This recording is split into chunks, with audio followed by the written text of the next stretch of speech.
खाने में बाल पार्ट सेकंड। सुलेखा जी ने अपनी बहू के बाल छोटे कराकर भी देख लिए, लेकिन उसका कोई नतीजा नहीं निकला। आखिर खाने में अब भी रोज रोज बाल तो आते ही थे। इस बात से अब सुलेखा और मुकुल दोनों ही बहुत परेशान हो चुके थे। इधर पूर्वी इस बात से नाराज हो गई थी कि उन दोनों की वजह से उसे अपने लंबे लंबे बालों की बलि चढ़ानी पड़ी। परेशान होकर सुलेखा ने अपने तांत्रिक बाबा जी को घर बुलाया। बाबा जी घर पहुंचते हैं। बाबा जी, पता नहीं क्या बात है, जब भी खाना खाने बैठती हूँ तो खाने में बाल निकलते हैं। अरे आपने इतनी सी समस्या के लिए मुझे अपने घर बुला लिया। अब खाने में बाल गिरना तो छोटी मोटी बात है, ये तो हर घर में होता है। पर नहीं नहीं बाबा जी, ये हमारे घर में छोटी बात नहीं है। देखिए ना, जब से मेरी और पूर्वी की शादी हुई है तब से हर दिन माँ के खाने में बाल गिरते हैं। पहले मैंने पूर्वी को कैप ला कर दी, फिर भी बाल गिरे। उसके बाद उसकी चोटी बंधवा दी, फिर भी बाल गिरे। और अब उसके बाल छोटे करवा दिए, फिर भी खाने में बाल आ रहे हैं। हमारी तो कुछ समझ में नहीं आ रहा बाबा जी, आखिर ये सब हो क्यों रहा है। लगता है हमारे घर पर किसी बुरी आत्मा का साया है। अरे आप लोगों ने ये क्या किया? बहू रानी के इतने सुंदर केशों की बलि चढ़ा दी, ये तो बहुत गलत बात है। बाबा जी, अब आप ही कोई उपाय बताइए। ठीक है, मैं आपके घर में एक पूजा कर देता हूँ। अगर आपके घर को किसी की बुरी नजर लगी होगी तो उतर जाएगी। ठीक है बाबा जी, आप ये पूजा अभी कर दें तो बेहतर रहेगा। जाओ पूर्वी, जल्दी से प्रसाद बनाकर ले आओ। ठीक है, मैं भी बनाकर लेकर आती हूँ। अरे नहीं, पूर्वी बहू प्रसाद नहीं बना सकती। अरे लेकिन बाबा जी, पूर्वी इस घर की बहू है और बहुओं के हाथ का प्रसाद तो अच्छा होता है ना। माफ कीजिएगा बहन जी, लेकिन आपने अपनी बहू के केस छोटे छोटे करा दिए हैं, और जिन स्त्रियों के केस छोटे होते हैं ना, उनके हाथ से मैं पूजा या प्रसाद का काम नहीं कराता। अरे लंबे केस तो लक्ष्मी का प्रतीक होते हैं, और आपने उनकी ही बलि चढ़ा दी। मेरे हिसाब से ये बहुत गलत हुआ है। ठीक है, कोई बात नहीं, माँ प्रसाद बनाकर ले आएगी ना। चलो ठीक है, मैं ही प्रसाद बना देती हूँ। कम से कम इस बहाने पता तो चल जाएगा कि खाने में बाल सिर्फ तभी आते हैं जब बहू खाना बनाती है, या मेरे बनाने पर भी ऐसा होगा। इतना कहकर सुलेखा भगवान का प्रसाद बनाने के लिए किचन में चली जाती है, और कुछ देर बाद प्रसाद बनाकर बाहर आती है। ये लीजिए बाबा जी, पूजा के लिए प्रसाद। बहुत अच्छी बात है, आइए अब पूजा शुरू करते हैं। पूर्वी बहू, तुम दूर ही रहना, क्योंकि बाबा जी ने कहा है ना कि तुम पूजा में नहीं बैठ सकती। ठीक है मम्मी जी, जैसा आप कहें।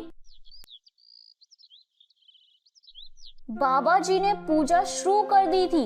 पूजा शुरू करने के बाद वो जैसे ही प्रसाद चढ़ाने लगे, उन्होंने देखा कि प्रसाद में एक लंबा सा बाल पड़ा हुआ है। अनर्थ हो गया, भगवान के प्रसाद में बाल। मैं आपसे कह रही थी ना बाबा जी, हमारे घर पर किसी बुरी आत्मा का साया है। अब देखिए बाबा जी, आज तो ये प्रसाद मैंने बनाया है। लगता है मम्मी जी, आपको भी अपने बाल कटवाने पड़ेंगे। अरे नहीं, मैं अपने बाल नहीं कटवाने वाली। मुझे इस उम्र में अपना मजाक थोड़ी ना बनवाना है। अरे बाल कटाने की कोई आवश्यकता नहीं है, बस हमें ठीक से पता लगाना होगा कि आखिर माजरा क्या है। बाबा जी, आप देखिए ना, आखिर समस्या क्या है।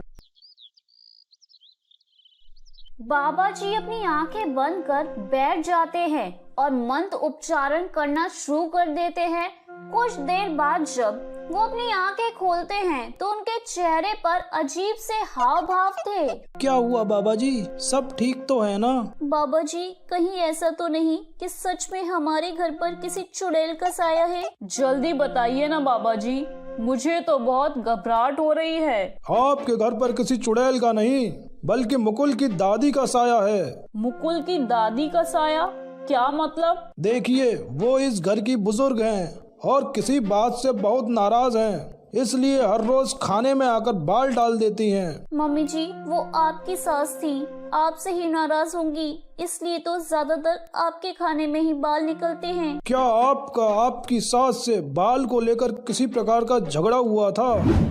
वो क्या है ना बाबा जी, मेरी सास कहती थी कि जब भी रसोई में खाना बनाओ तो सर ढककर बनाओ, लेकिन मुझे सर ढककर रखना पसंद नहीं था। लेकिन मम्मी जी, वो आपसे सर ढकने के लिए क्यों कहती थी? अरे उन्हें लगता था कि खाने में बाल नहीं गिरेंगे सर ढकने से, लेकिन मैं ना अपनी जिद के चलते उनकी कोई बात नहीं मानती थी। इतनी छोटी सी बात के लिए कोई बुजुर्ग आत्मा इतना परेशान नहीं करेगी, जरूर कुछ और हुआ होगा।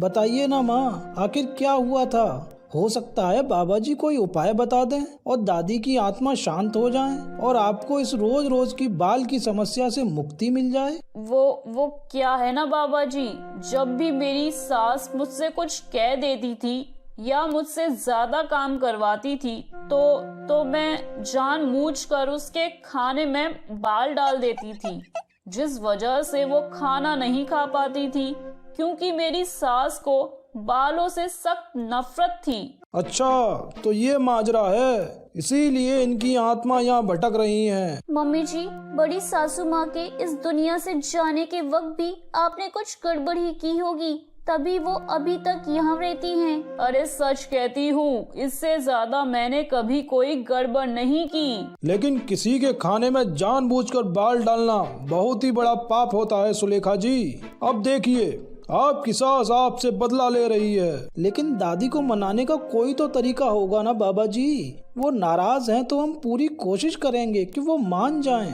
अब तो बस एक ही तरीका है, आपको सोने के 101 बाल बनवाकर किसी ब्राह्मण को दान करने होंगे। सोने के 101 बाल? अरे ये तो बहुत महंगा पड़ जाएगा बाबा जी। महंगा पड़ जाएगा तो क्या हो जाएगा मम्मी जी, काम भी तो आपने ऐसा ही किया है ना। अब देखिए, आपको जरा सी परेशानी हुई तो आपने मेरे बाल ही कटवा दिए, लेकिन आपने खुद अपनी सास को कितना परेशान किया है उसके बारे में कभी नहीं बताया। मुझसे बहुत बड़ी गलती हो गई और अब मुझे इसका प्रायश्चित भी करना ही पड़ेगा। ठीक है, मैं सोने के 101 बाल बनवाकर ब्राह्मणों को दान कर दूंगी। देखा मम्मी, आपकी गलती आप पर ही भारी पड़ गई। आपने अपनी सास के खाने में बाल डाले, लेकिन यहाँ तो आपकी बहू के बिना डाले ही आपके खाने में बाल निकल रहे थे। इसके बाद सुलेखा सोने के 101 बाल बनवाकर ब्राह्मणों को दान कर देती है और अगले ही दिन से उसके घर में खाने के अंदर से बाल निकलना बंद हो जाते हैं। जानती है मम्मी जी, आपने जो भी अपनी सास के साथ किया है ना, उस बारे में जानने के बाद मुझे कैसा फील हो रहा है। हाँ बोलो, अब तुम भी बोल ही दो। बस एक ही लाइन कहूँगी, क्योंकि सास भी कभी बहू थी, क्योंकि सास भी कभी बहू थी।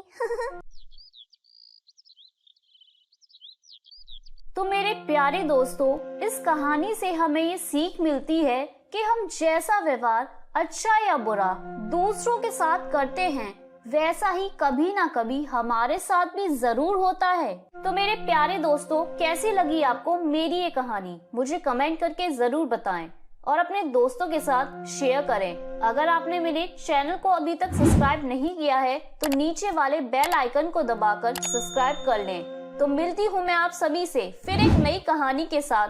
तब तक आप अपना ध्यान रखिए। बाय बाय दोस्तों।